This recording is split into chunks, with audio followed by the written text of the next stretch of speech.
রোজা ফরজ হওয়া সম্পর্কে রাসূলুল্লাহ বলেছেন, ইসলাম 5টি স্তম্ভের উপর প্রতিষ্ঠিত, আল্লাহ ছাড়া কোনো উপাস্য নেই এবং মুহাম্মদ আল্লাহর রাসূল এ সাক্ষ্য দেওয়া, সালাত কায়েম করা, জাকাত দেওয়া, হজ করা এবং রমজানের রোজা রাখা। সহিহ বুখারী 8, সহিহ মুসলিম 16।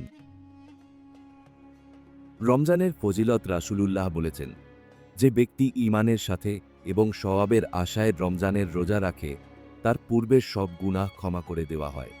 সহিহ বুখারী 38, সহিহ মুসলিম 760। জান্নাতের দরজা খোলার রাসূলুল্লাহ বলেছেন, যখন রমজান মাস আসে তখন জান্নাতের দরজাসমূহ খুলে দেওয়া হয়, জাহান্নামের দরজাসমূহ বন্ধ করে দেওয়া হয় এবং শয়তানদের শিকলবন্দি করা হয়।